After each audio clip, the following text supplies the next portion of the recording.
నమస్కారం అండి అందరికీ. నేను నాగేంద్ర ధవనం. ఈరోజు వంట వచ్చేసి రొయ్యల వేపుడు అనమాట. ఫ్రెష్ రొయ్యలు మాకు పక్కనే వాగు ఉంటుంది. ఆ వాగులో పట్టుకొచ్చే రొయ్యలు అనమాట. అప్పటికప్పుడు తీసుకొని నీట్గా చేసుకొని అప్పటికప్పుడు ఫ్రై చేస్తే ఎంత టేస్టీగా ఉంటాయో మీకు కూడా తినాలనిపిస్తుంది కదా, అంత బాగుండిద్ది ఈ రొయ్యల కూర. ఒకసారి మీరు కూడా ట్రై చేయండి ఈ విధంగా. నేనైతే మాకు చేపలు అమ్మని వచ్చిండ్రు, రొయ్యలు చేపలు తీసుకొని వచ్చారనమాట. కొరమేం చేప ఇంకా రొయ్యలు. నేను కొరమేం చేపలు వచ్చేసి 7 కిలోలు, ఇంకా మామూలుగా రొయ్యలు వచ్చేసి 1 కిలో తీసుకున్నా. 7 కిలోల చేపలు నా ఒక్కదానికే కాదు, మా పక్కన వాళ్ళకి కూడా అనమాట. కాకపోతే మొత్తం అన్నీ నేనే తీసేసుకున్నా అనమాట. ఇక్కడ చేపలైతే నేను బాగు చేసి ఇచ్చేసిన, వాళ్ళకి చేత కాదని అంటే ఇంకా నేను మాయి బాగు చేయడం కోసం బకెట్లో ఏమో కొరమేం చేప ఉంది, ఇక్కడ వచ్చేసి నేను రొయ్యలు బాగు చేస్తున్నా. రొయ్యలు ఈ విధంగా ముందు తలకాయ తీసేసి మధ్యలో ఉంటుంది కదా, అది పొక్కు లాంటిది, అదంతా ఇక్కడ నేను చూపిస్తున్నట్టుగా పైన నీట్గా వలుసుకోవాలి. కొద్దిగా చేతైన వాళ్ళు అయితే ఫాస్ట్గా చేస్తారు, కొంచెం నాకు అంతంత మాత్రమే అన్నమాట చేత అవ్వడం. ఆ మధ్యలో ఉన్న నరాన్ని కూడా తీసేసిన నేను తోకబట్టుకొని లాగినమంటే అది ఈజీగా వచ్చేస్తుంది. ఒకవేళ రాకపోతే ఏదైనా పుల్ల కానీ చీకరి పుల్ల అలాంటిది పెట్టి తీసేస్తే ఈజీగా వచ్చేస్తుంది. కేజీ రొయ్యలకి చూడండి ఎంత పోయిందో చెత్త. ఇవి పప్పు వచ్చేసి ఈ కొంచెమే ఉంది, 1/2 కిలో మందం వచ్చి ఉంటుంది పప్పు అంతే.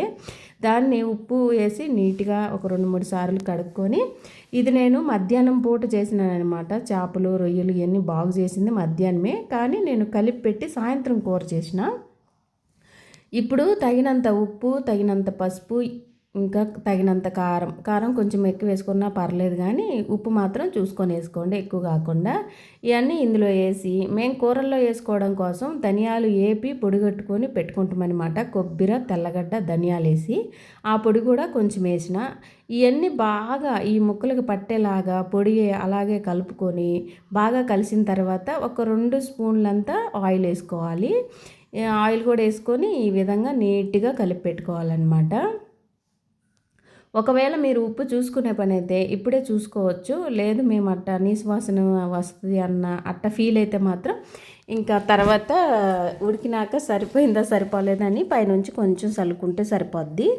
ఈ విధంగా కలిగిపెట్టి నేను 2 గంటలకు కలిగిపెట్టి సాయంత్రం 6 గంటల దాకా వెయిట్ చేసిన వీటిని కూర చేయడం కోసం. బాగా నానిపోయినాయి అనమాట అప్పటికి. ఇప్పుడు పొయ్యి మీద ఒక బాండీ పెట్టుకొని తగినంత నూనె వేసుకోవాలి. ఇక్కడ చూడండి ఈ విధంగా నానాలన్నమాట అవి. నేనైతే డీప్ ఫ్రైకి సరిపడా వేసుకున్నా.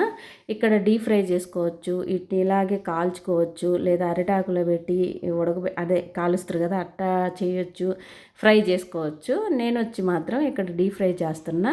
నూనె ఏడెక్కిన తర్వాత డీప్ ఫ్రైకి సరిపడినంత నూనె పోసుకున్నాం కదా, అదంతా ఏడైన తర్వాత ఈ రొయ్య ముక్కలు కూడా అందులో వేసేసి రొయ్యలు బాగా ఏగిన తర్వాత కరివేపాకు కూడా తగినంత కాదు గుప్పిడంత వేసుకోవాలి. ఎందుకంటే కరివేపాకు ఇంకా రొయ్యలు కలిపి తింటే రుచి చాలా బాగుండిద్ది, ఒకసారి ట్రై చేయండి. ఇంక ఇప్పుడు వచ్చేసి కొరమేను చేప కూర పొయ్యి మీద పెట్టున్న పక్కకి. నేను ఒక విషయం చెప్పడం మర్చిపోయినా, అక్కడక్కడ రొయ్యలకి మధ్యలో తొక్కు వదిలేసున్నా, ఆ తొక్కు మా అత్త ఉంచమని చెప్పిందనమాట. అది ఉంటే కర్రం అని నవలటానికి బాగుంటుంది అనింది. తలకాయలు కూడా కాళ్ళు తీసేసి తలకాయలతో పాటు ఏమంది. నాకు ఆ విధంగా నచ్చక నేను వేయలేదు. తొక్కు తీసినయేమో మాకు, తొక్కు తీయనియేమో మా అత్త కోసం అనమాట. కూర అయితే రుచి మాత్రం అదిరిపోయింది. ఒకసారి మీరు కూడా ట్రై చేయండి, నచ్చితే లైక్ చేయండి.